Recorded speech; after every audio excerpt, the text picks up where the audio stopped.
हामीले धेरै पटक सुनेका छौं कि आफ्नो चिने जानेको मान्छे वा साथीभाइ कतिजनामा मलाई त थाइरोइड छ भनेको प्रसङ्गहरू सुन्छौं, तर वास्तवमा थाइरोइड भनेको के हो भन्ने कुरा हामी कतिको जानकार छौं त यो विषयमा।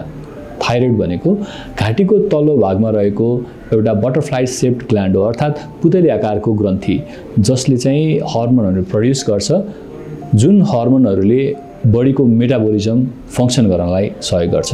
यसको कमी भयो अथवा यसले के कुरामा असर गर्छ भन्ने कुराहरू यस प्रकार छन्। थाइरोइडले के कुरामा फङ्क्सन गर्छ वा असर गर्छ भन्ने कुराहरू ब्रिदिङमा, हार्ट रेटमा, बडी वेटमा, मसल स्ट्रेन्थमा, कोलेस्ट्रोलमा अनि बडी टेम्परेचरमा असर गर्दछ। नेपालमा थाइरोइडको समस्या भनेको सामान्य रूपमा धेरै नै छ। विशेष गरी नेपालमा धेरैजनालाई आयोडिनको कमी भएको कारणले थाइरोइडको समस्याहरू धेरै देखिएको थियो। वास्तवमा हामी भनिरहेका हुन्छौं कि मलाई थाइरोइड भयो अथवा फलानालाई थाइरोइड भयो भनेर। थाइरोइड हुनु आफैमा समस्या होइन, थाइरोइडमा समस्या देखिनु चाहिँ रोग हो। त्यसकारणले नेपालमा देखिएका थाइरोइड सम्बन्धी समस्याहरू यस प्रकार छन्: hypothyroidism, hyperthyroidism, goitre, thyroid nodules, thyroid cancer.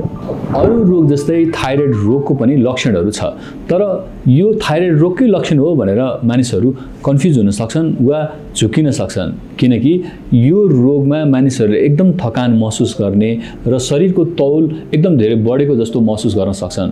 अनि पर्टिकुलरली यो थाइरोइड रोगकै लक्षण हो त भनेर मानिसहरूले ज्ञान नपाउन पनि सक्छन्।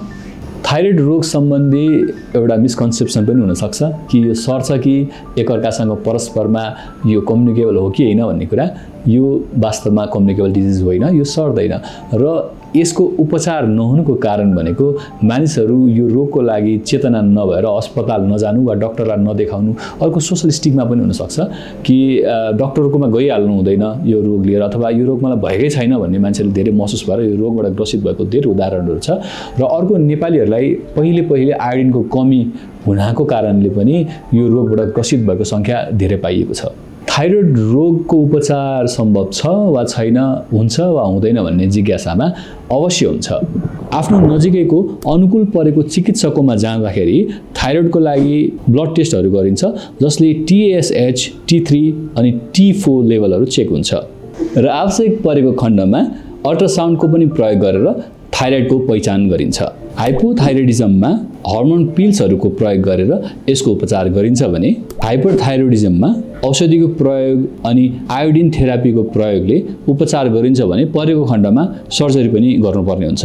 थाइरोइड क्यान्सरको खण्डमा भने सर्जरी आवश्यक पर्न सक्छ र अन्य उपचार विधिहरू पनि प्रयोग हुन्छ।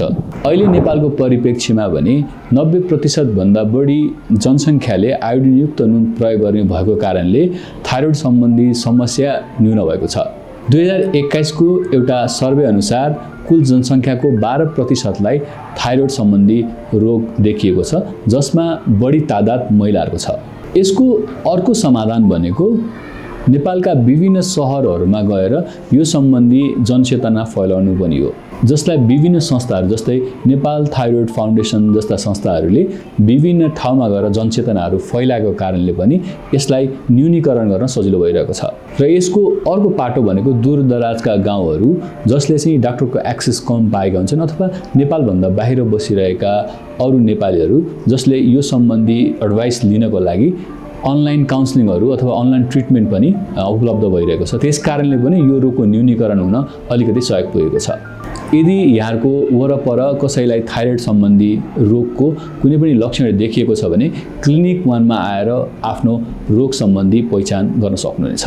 धन्यवाद।